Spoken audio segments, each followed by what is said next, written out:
রাজবাড়ীতে petrol pump কর্মীকে গাড়ি চাপায় হত্যার অভিযোগে সাবেক যুবদল নেতাসহ 2 জন কারাগারে।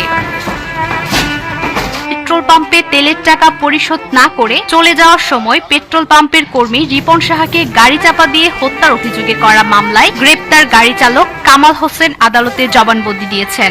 শনিবার 17 জানুয়ারি বিকেলে রাজবাড়ী জেলা ও দায়রা জজ আদালতের সিনিয়র জুডিশিয়াল ম্যাজিস্ট্রেট আদালত 1 এর বিচারক মোহাম্মদ মহসিন হাসান আসামির জবানবন্দি লিপিবদ্ধ শেষে কারাগারে পাঠানোর আদেশ দেন। কারাগারে যাওয়া আসামিরা হল রাজবাড়ী জেলা যুবদলের সাবেক সভাপতি আবুল হাশেম সুজন ও তার গাড়ি চালক কামাল হোসেন।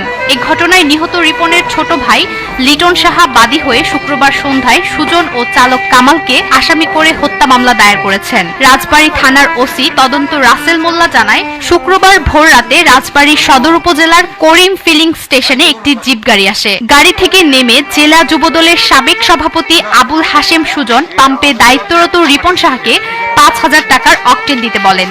তেল নেওয়া শেষে টাকা পরিশোধ না করে সুজন গাড়িতে উঠে চালককে দ্রুত গাড়ি চালানোর নির্দেশ দেন। টাকা নেওয়ার জন্য রিপন দৌড়ে গাড়ির কাছে গেলে তাকে চাপা দিয়ে গাড়িটি দ্রুত স্থান ত্যাগ করে। এতে ঘটনাস্থলেই রিপনের মৃত্যু হয়।